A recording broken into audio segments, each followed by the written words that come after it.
Welcome. Today we are going to continue our discussion on integrating testing into your development flow by discussing Selenium in TestNG. So just to quickly recap, so far in our lessons on TestNG, we have covered what TesgNG is. And if you have not watched any of the previous ones, just to give you a quick recap, TesgNG is an open source testing framework that is inspired by the JUnit and NUnit, but is not an extension of either of those frameworks. It provides new functionality that makes it more powerful and easier to use by eliminating most of the limitations of the older frameworks, and provides the user with the ability to cover all the categories of testing, from unit, functional, end-to-end integration, and so on. We've also talked about where to get TesgNG and OpenJDK. We've looked at configuring our operating system environment's path and class paths so that you can build and run your tests. We've also talked about setting up the Eclipse environment so we don't have to do things the hard way by installing the TesgNG plugin. It makes it simple. Otherwise, you have to do everything from the command line. Again, worrying about paths, class paths, all that fun, nasty stuff that you can have to deal with when you change operating systems.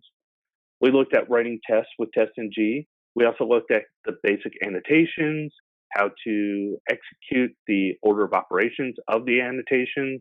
We looked at the executing of the tests. We looked at creating suite tests, how to ignore a test, grouping our tests together.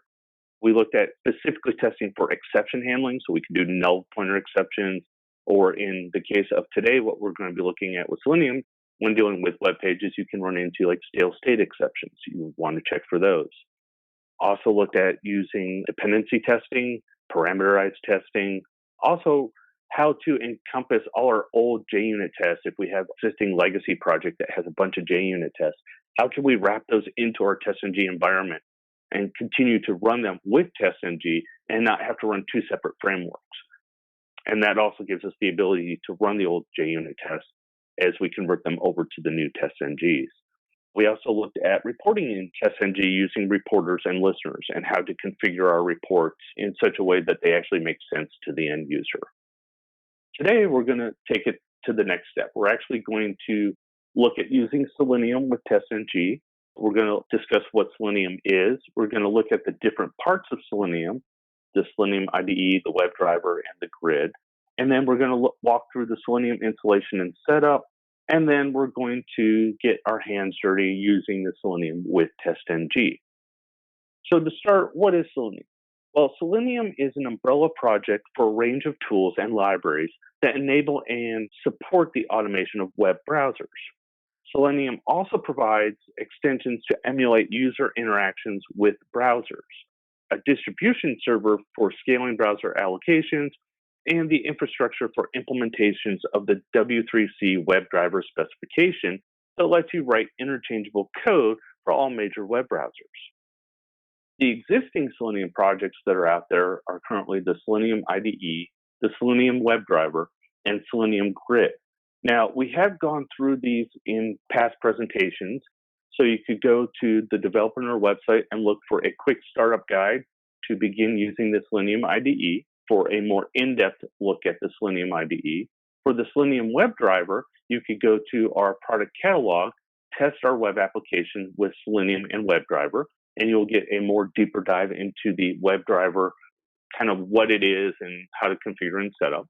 And then we also looked at using the Selenium Grid in our building a Selenium Grid environment with our Docker containers. I highly recommend you go back and you look at these. But just to give you a quick overview of each, let's start with Selenium IDE.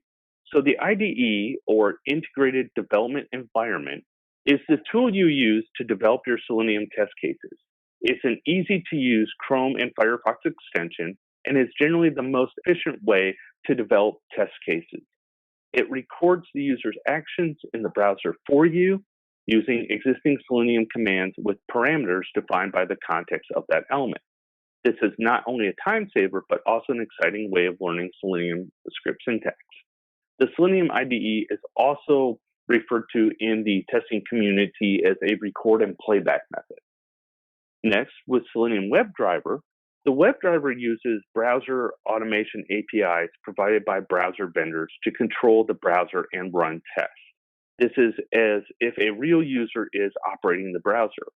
Since WebDriver does not require the API to be compiled with the application code, it is not intrusive in nature. Hence, you are testing the same application which you would push live.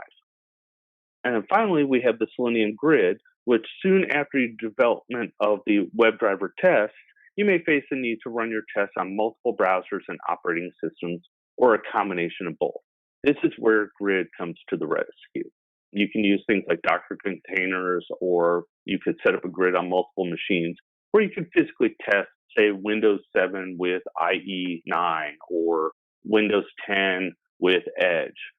So you could actually test multiple browsers on multiple systems and a combination thereof. To get started using the IDE, we need to actually install the plugins. You would go to the https selenium.dev/selenium-IDE. And on that site, you have a couple of download options. You can download the extensions for the Chrome extension or for the Firefox browser. You could also download and install from the source code in case you find a bug or you want to add some functionality to the Selenium IDE. You could actually do that. It's an open source tool, so you can go configure it how you want, but you do have to download, compile it, and then you can install the extension. Next, if you want to install the Selenium libraries, in our case, we're using Java. So we would need to update our Maven dependencies in our pom.xml file. The main Selenium library you need to get is the org.seleniumhq.selenium. The artifacts you're going to want is going to be the selenium-java or the selenium-server, which contains pretty much all the bindings for the Selenium libraries. If you need specific browsers, you need to include the org.seleniumhq.selenium group ID, and then the specific browser driver. So it would be selenium-firefox-driver, Chrome, IE, Edge, etc. Other languages that are supported for the Selenium are Python, C#, Ruby, JavaScript, and Kotlin, which currently uses the Java binding. If we want to install the WebDriver binaries, we need to download the individual WebDriver binaries supported by your browser. Then we need to place it in the system path.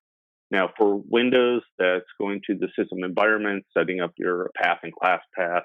In Mac, you can do that from the command line, or you can set it up in your bash files. But that can kind of be a pain in the butt. Before I get into that, currently, though, the WebDriver binaries support Chromium, Chrome, Firefox, Edge, IE, Safari, and Opera. Current headless browser support is for Chrome and Firefox. There used to be mock browser support for HTML Unit and Phantom.js. These are currently being discouraged because they have not been really updated or patched since 2017. And that's partially because Chrome and Firefox now supply a way where you can actually run in your browsers in a headless function. And as I mentioned before, this option can get tedious with multiple operating systems and browsers because you have to correctly set up the operating environment path. And it can get tedious if you don't really know what you're doing or you just haven't done it in a while. So to make life simple, why not use a WebDriver Manager tool? We want to download the tool. There's this great tool here in GitHub. Ana Garcia created the project called WebDriver Manager. And what this does is it allows you to include the WebDriver Manager in your Maven file with a couple simple commands. It will actually download the latest browser version for you. Or if you specify a version of the browser you need, it will download that specific version for you. It will then manage all the system and class path settings behind the scenes in your project, so you don't even have to mess with this. So any operating system you're on, if you're in Eclipse or if you're using the Maven compiler, if you use this, you don't have to mess with set up a class path. So literally, if you commit this project on one operating system, check it out onto another, it should run out of the box. So I highly recommend going this route. So again, the advantages: remove the need to keep up with latest binaries for your test browser. It eliminates the need to set up the operating system environments, and it's backwards compatible. So you can supply a version at the setup time, and it will allow you to jump back and use an older version. So today, we're going to walk through a couple different use cases. So the first use case we're going to do is we're going to create a Selenium test with the Record and Playback plugin in Chrome. Next, we're going to export our recorded test into a Java unit test. Then we're going to create a TesgNG Maven project to run our unit test. And then we're going to break out the unit test so that we can reuse the page elements for other test cases. I could get into more detail with this and expand this out further, but I'm going to save that for another presentation. So today we're going to keep it real simple and just go through the whole process of starting with the Selenium test case with Recorder and getting it into an actual Eclipse project and break it out a little bit more so that it's more functional for future tests. So that's it for our slides for now. So the first thing I want to do, so first place you want to go, you need to go to the selenium.dev/selenium-IDE to download the specific Selenium IDE plugin for your browser. I'm using Chrome, so I would go to the Chrome. It takes you to the Chrome store, and then you can install it. I've already done that, so the option it's giving me is to remove it. So we'll don't want to do that right now. It's already there. The second place you want to go, if you're not going to use the WebDriver tools, you need to get the actual web drivers for each of your Selenium web drivers for each of your browsers. So you would go to the selenium.dev/documentation/en/webdriver/driver_requirements. And on this page, it gives you all the references to where you can get the web drivers, where you can actually get the current web drivers, all the issues that are currently there, walks you through how to set up your paths, how you can use it and configure it for each of the languages it supports.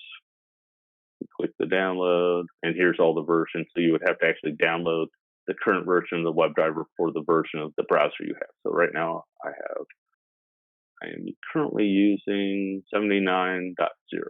So what I would need to do is I would need to go over here and go down, and there's 79.0. So here's the latest. I would click that. One thing you're going to have to be careful of with Windows is if you're on Windows 32 or 64. Currently, it only supports 32-bit. So if you are running 64-bit, it will run it, but it could be buggy. So you may have to actually install the 32-bit version of Chrome on Windows in order to get it to work correctly. Mac supports 64 and Linux supports 60. Or you could go over here to GitHub to Ana Garcia, his WebDriver tool. He makes it nice and easy. Lots of nice documentations. If you're going to go the Selenium path of downloading the WebDrivers, you need to set the system properties in your project to point to where your drivers are installed. However, if you want, you can install the Maven dependencies of io.github.anagarcia, include the artifact WebDriver Manager, the latest version number, and you set the scope to test. There's other scope versions, but this is just outright the default. And what this will do is when you get into your project, you can do a Chrome test, setup class. All you have to do is WebDriverManager.ChromeDriver.setup. And then do new Chrome driver, and you now eliminate the need for all this configuration right here. This right here will go download the latest Chrome driver from the web, from the Selenium libraries. And then by setting it here, new Chrome driver, this will then say, hey, I want to use the Chrome driver that's set up in the environment. If you don't do this, this will fail, asking you to set up this. So you don't need to mess with this. You don't need to mess with environment variables. All you have to do is do WebDriver.ChromeDriver.setup, and then you can use the Chrome driver. A lot more efficient. So for today, we're going to use the practiceselenium.com website to do our recordings. So the first thing I want to do is I've installed the Selenium IDE. So we're going to click the Selenium IDE icon in Chrome. You can't really see it, but it's a little SE icon right here. And what this does is it'll open up the Selenium IDE tool. The first thing you want to do is click record a new test in a new project. And this one we're going to call, and we're going to set our base URL to be the practiceselenium.com welcome.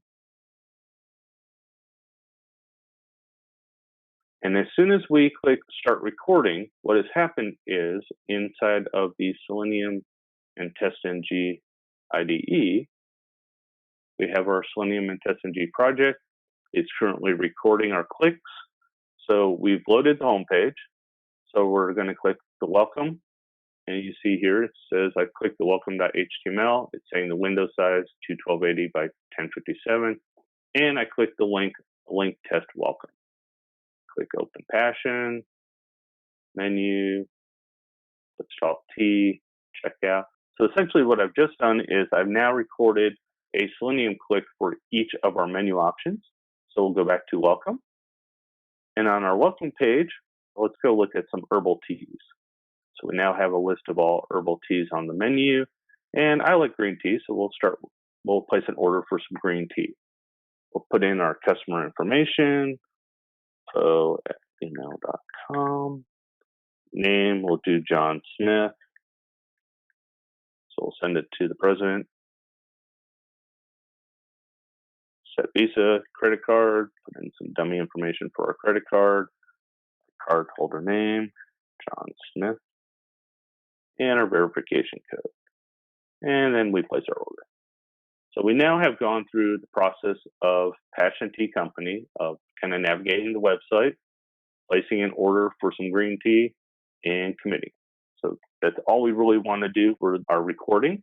So when we're finished, we click the record button to stop the recording. And then we name this and we'll test it. We'll call it place order. Click OK. So we now have our place order here. What I'll do though first is I'm going to close my open tabs and we'll just leave the IDE open. And now I want to make sure that the test worked. So now I click the little run button and you will see it kind of walk through the site as we clicked our test. So you should see welcome, Passion, menu, let's talk. And I did checkout and then we went back to welcome. Let's see collection in a second. Go. Click the button for green tea. Now we're going to fill in our information. And the test is done. And as you can see down here, it says test completed, and it logged each of our steps that we did. Great. So now we have our IDE. And this is great. You can do this for some general testing that you need to do. If you just need to go quickly test the site, this is a great tool for that. Otherwise, I'd recommend exporting this and then actually putting it into an automation project. So we will click the little option here next to place order. We'll export our test as a Java JUnit. And we'll call it place order test. And I've already got one out there. Replace it. And it's saved. We'll close our IDE. We don't need that anymore. So we'll go over to Spring, STS. Got a sample library already here, but let's just quickly walk through setting one up. So we'll do new project, Maven. We'll create a simple, we want just like our archetype. So use default location, next. There we go, the Java 8 JUnit quick start, next. We put in our artifact name. So as you can see, our package will be com examples, Selenium TestNG example 2. Finish. So it's now created the base Maven project. Expand out our project here. Before we do anything though, we need to configure our project for TesgNG. So the first thing we need to do is go to properties, go to build path, and add our library here for TesgNG. Now with our startup archetype that Maven used, it tried to add 2 libraries that we don't need. So we'll remove these, but we will add 2 additional libraries. We'll under main, we'll add resources. And under test, we'll also add resources. Okay, so everything is now set up here for us to use TesgNG. Now, the next thing we need to do is we need to update our POM file. Right now, it's just set up for JUnit. We've got Maven plugins, and we've got our default reporting set up in here. Grab my other POM. This. So we're going to add to this POM file. We're going to update our properties. Within our properties, we're going to add our version for Ana Garcia, for Selenium, and for TesgNG. And then our dependencies, we're going to put in the Maven dependencies to actually check them out from Maven.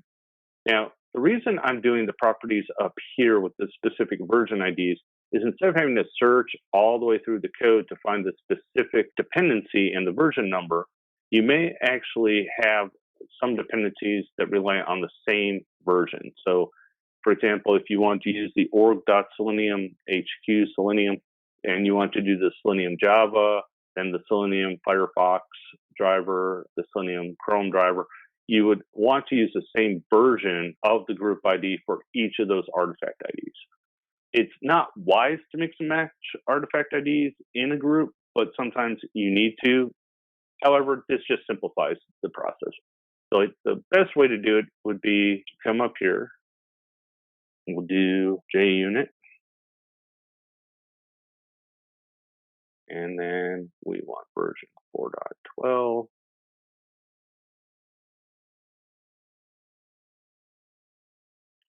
And then the $, open and close wiggles, and then you put in JUnit. Now, I postfix each of my properties with version because you do have other properties you can add up here. You can add the source encoding.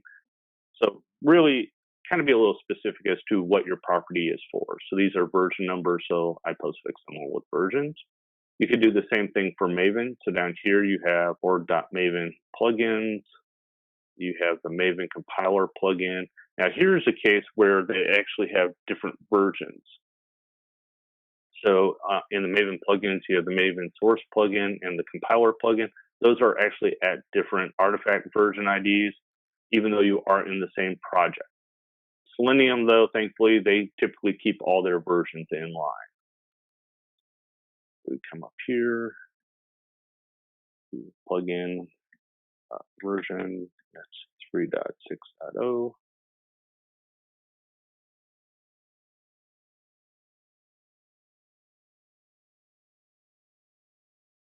Yeah. And then you could also do like Java version. So basically all these versions you would want to pull out and put up here in the properties. Then all you need to do to maintain dependencies when any of these libraries get updated, you just update the property here and it pushes it down to the corresponding dependencies. That simplifies our POM file. Our POM file now contains our references for JUnit so that we can run that JUnit file we just exported. We've also included the WebDriver Manager so that we can actually have it manage our WebDrivers for Chrome instead of us having to go set up the environments. We've got org.TesgNG because we want to use TesgNG, not JUnit going forward. And then we're included the org.selenium HQ.selenium server to encompass all the components of the Selenium so we don't have to specifically go pull the individual ones we need. All right, so we've done that. So next, we need our place order that we created or that we exported. Test Java. Put it in our path here. That's this guy for now. All right, so we have our place order test. This is the file that we exported from our Selenium IDE with one exception. So to start with, if we go look at the actual code,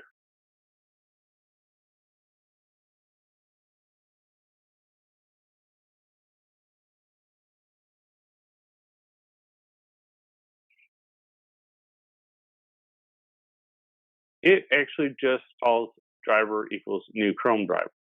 It assumes that you have already set the class path and the path variable, environment variables for your operating system to point to the Chrome driver. Since we don't want to have to do that, I've swapped out I've added one additional line here for Chrome driver setup. So now this WebDriver Manager will download the latest Chrome driver, set the path information for us, and now when we try to run Chrome driver, it will know where it is. If I remove this and we try to run this guy, he will fail. And he fails because I have not set up the driver. So the path to the driver executable must be set in the system properties. So since we don't want to have to maintain that, we will add WebDriver Chrome driver setup. Now, if you look at the WebDriver class, it has setups for Chrome driver, Edge, Firefox, IE, PhantomJS, even the Selenium server standalone, Opera. So you have all your drivers in there. So we'll save this guy, and we'll try to rerun this, and we should see what we had happen with the IDE. So over here on the right, you see it's walking through the tests, and on the left, you see it actually playing back your recording.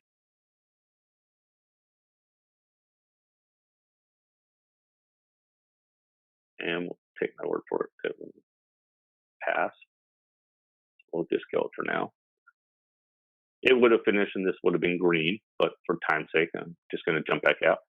So one of the things that I liked about the Selenium IDE is it quickly gets you a recording and playback that you can use for your test. And then what you can do is you can manipulate this test case and change your mock data, and you can substitute multiple data sets for this.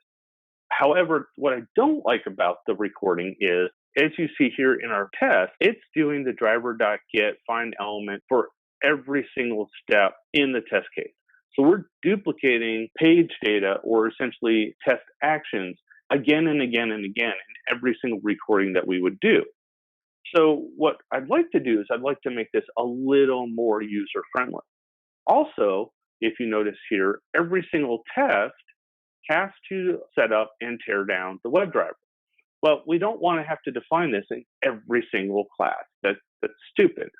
With Java, because of objects and inheritance, we can actually create a parent test class that we can define all this and reuse this for every single test.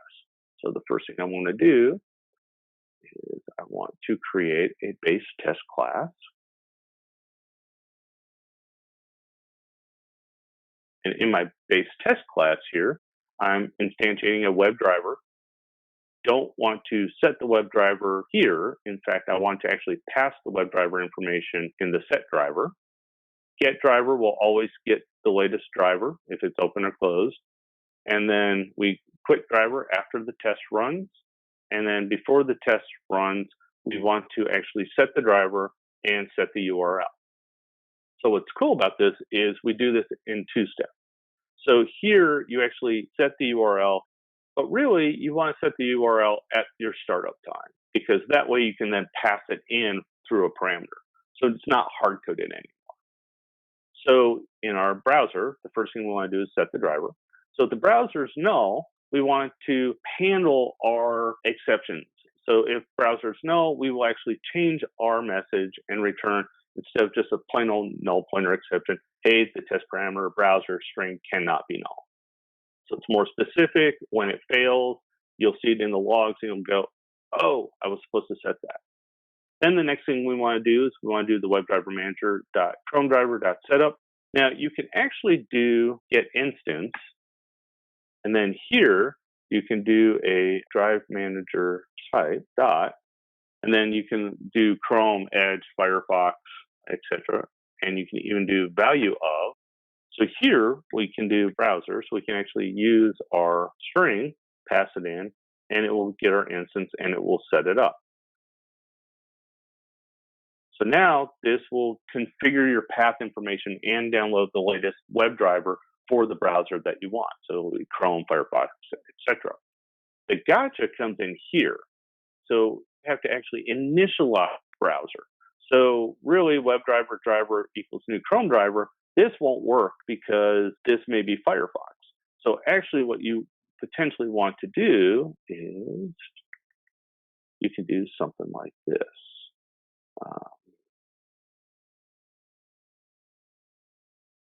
So if on browser case Chrome,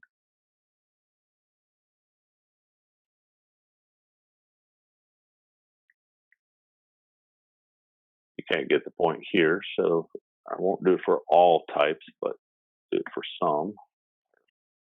Driver. So now if I pass in Firefox, it will set the WebDriver will download the latest Firefox. It will set the path information, and then I will come in here and set driver is new Firefox driver. The other thing it will do is it will come down here and then we'll do case Chrome, set the driver to the Chrome driver. Now, by default, if I don't have anything else set up, we will also set up the driver to be Chrome driver. So by default, we'll try to use Chrome if it's not instantiated. But what you can do is if they don't instantiate it, you could set the default here and then actually do your Chrome driver. This will work, just you have to be careful. If you don't want to automatically use Chrome every time, you do necessarily need to set the browser, and you would want to throw an exception otherwise. Then the next thing we do is driver.manageWindow.maximize. Now in our place order test, we actually set the dimensions. Now you could set this either through a parameter that you pass, or you could define it in a properties file. For right now, we're just going to set our base test to maximize the screen. And then some of the other things we want to do. So one of the things that I don't like is having all these individual elements in here redefined for every single test recording that you do. One of the things I like to do is I would like to create what's called a page model. So since each page has the corresponding elements on it that you can interact with, whether it be form elements, labels, buttons, and so forth, you can define all those interactions, all those page actions inside of an individual class. And then you reuse that class throughout all your tests. This test steps here just get moved. So we'll create a base model and a home page model. Create that here in our Selenium test example. So to start with, our base model is going to contain some simple page interactions. So we need our driver so that we can actually interact with the web page. One of the things I don't like about this, and there's a lot of things I don't like about the Selenium record and playback, and a lot of it is look at all this text you have to type just to get your web element that you can interact with. So you have driver, find web element. And you have to do that again and again and again. Well, why not simplify that? Why not create a function that gets the web element and you can pass it the by? And you can pass it the by object being by link, by ID, by XPath, by CSS selector. So you can actually pass in the specific element type that you want to look for. Now, we could override this function and have it do get web element by ID, by XPath, by CSS, and you can do that. But for right now, I wanted to keep this simple for just simplicity's sake, just give you some ideas of what you can do. Inside of here, again, we check for by, make sure that it's not null. If it's null, we control the exception. If it's not null, we go out and we do the web element driver.find web element by. Our next function, if we want to input text into a web element. So we need a web element and we need some text. If the text is not blank, we go ahead and we click the web element. We populate the web element using the send keys, and then that's it. That's our input text. Now, the reason I don't have a exception here if text is null, because I'm using the string utils method from or.apache.common. And what this allows me to do is if it's null or blank, it just skips it. So this way, if my test data is blank or I essentially don't want to interact with this, what I can do is by leaving it blank, it just skips the step. So I could actually have test data that I would put into input text in web element. And if my test data is blank or that element doesn't need data for that particular test, it just skips it. So I don't have to do a whole bunch of if else over in my test case. This handles it all right here within the base model. Next, we need to set the WebDriver for our base model. And then we set that WebDriver here in the parent constructor base model WebDriver. I also set this guy as abstract because we don't want to actually initialize base model anywhere in our project. Base model is a parent class and it needs to be ended and the children are what need to be used. So next I'll create our home model, which for this particular website we'll call welcome because really their first page is their welcome page. So welcome model. I'll rename the file to welcome model. Our welcome model constructor receives the WebDriver, and we push it up to our base model. And inside here, we've defined a function that says click welcome link. And originally in our test, it called driver.find element. Then we passed the by link text welcome.click. So by doing the get web element, I've at least eliminated the driver.find element, and I still have the by link text welcome click. Now to simplify this even further, get web element by link, and now we can call get web element by link, which now eliminates all that overhead text that we would have to duplicate again and again and again. Now this is a lot cleaner.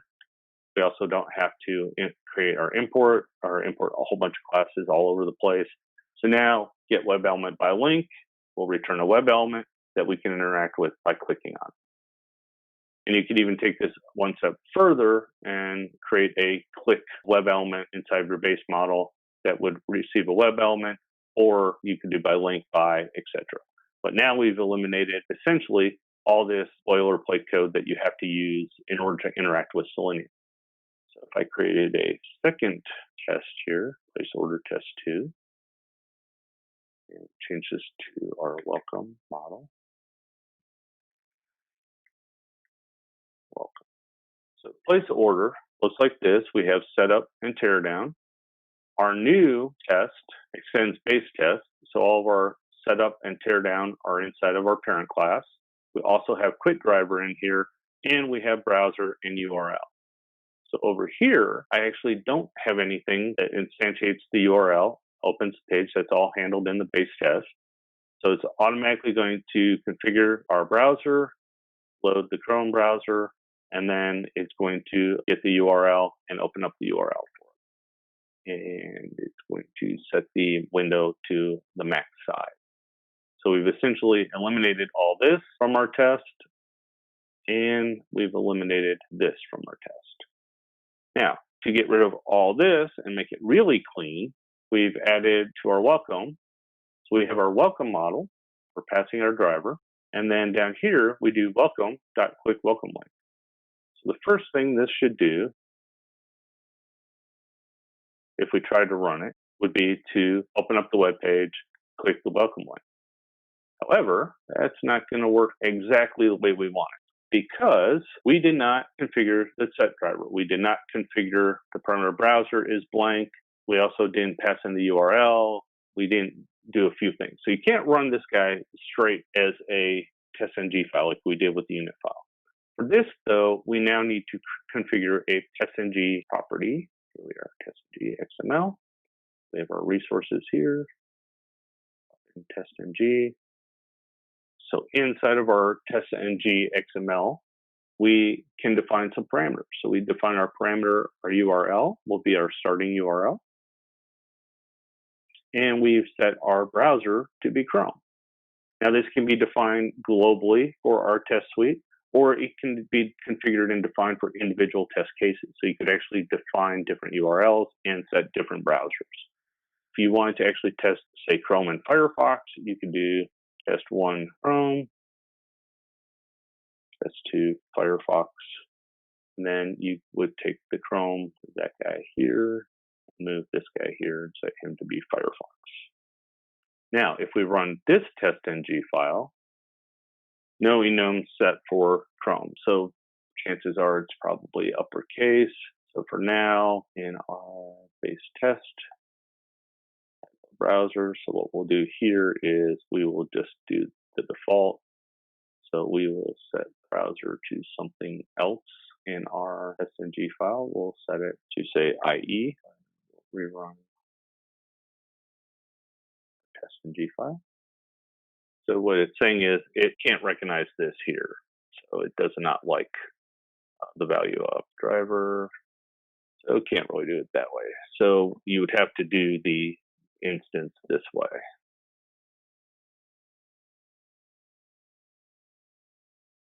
You could do that.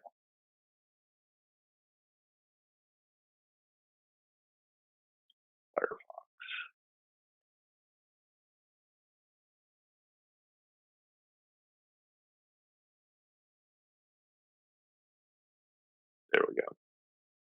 work. Change it back to Chrome. Opening up Chrome. What's nice is it tells you when it's being automated. Firefox will fail because it downloaded the latest Firefox. May work, may not work, simply because if it downloads the latest driver and you're not on the latest version, it sometimes will work, but most of the time it will fail. It should load the page. Unable to get return null. So base test driver was null. There we go. Chrome loads the home page, closes, opens up Firefox, loads the home page and close. Now, these all failed because what I had in my test case, I actually had a data provider in here and I was passing in some data set information. We really don't need this here at this time. I was just trying to show that if you define a data provider, you could actually load multiple data sets into your test case. So if you had one where you wanted to test login and test all the combinations of a login, you could set a login bean here or load the data from a spreadsheet or from the database. You set your data provider with that information and then use the data provider in your test case. That way you could essentially define one test case with the data set and they would all run as one test suite, which is really nice. And then you could also set it for multiple browsers. But for now, that's actually just making it a little hard to read. Now, what you saw over here in our console, so the first thing it did was it starts the Chrome driver, only local connections. Please connect to ports using Chrome driver. Because this ran already, the first thing it did, though, was it went out and actually it downloaded the latest Chrome driver after it detected the version. And then it went ahead and ran the test. And then it went out here for the second one for Mozilla. And it went out and found the Mozilla.